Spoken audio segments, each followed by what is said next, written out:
Hello दोस्तों, जय श्री कृष्ण, राधे राधे। मैं आप सबके लिए एक बहुत ही प्यारा सावन कजरी गीत लेकर आई हूँ। प्लीज़ आप हमारे वीडियो को लाइक करें और हमारे चैनल को सब्सक्राइब करें। अबई खेलब हम हूँ, अबई खेलब हम हूँ, सावन के कजरिया, ससुरवा नाही जाबई भौजी। अबई खेलब हम हूँ, सावन के कजरिया, गवनवा नाही जाबई भौजी। यही ससुरु हमार लइके डोलिया कहाँ रे, यही ससुरु हमार लइके डोलिया कहाँ रे। उनके उठल हमरा सिर में दरदिया, गवनवा नाही जाबई भौजी। उनके देखत उठल सिर में दरदिया, गवनवा नाही जाबई भौजी। अब की खेलब हम सावन के कजरिया, गवनवा नाही जाबई भौजी।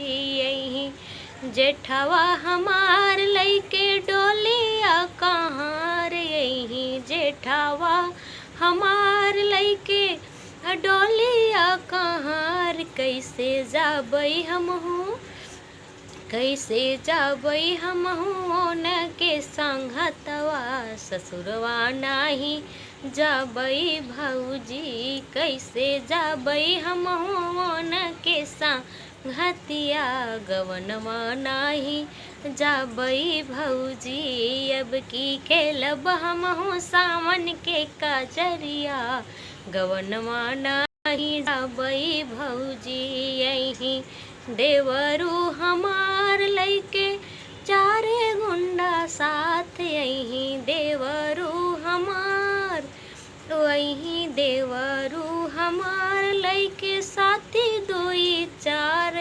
बही लड़का हवे, अबही लड़का हवे ऊ तो ना दनवा, गवनवा नाही जाबई भौजी। अबही लड़का हवे उहे तना दनवा, गवनवा नाही जाबई भौजी। अब की खेलब हम सावन के कजरिया, गवनवा नाही जाबई भौजी।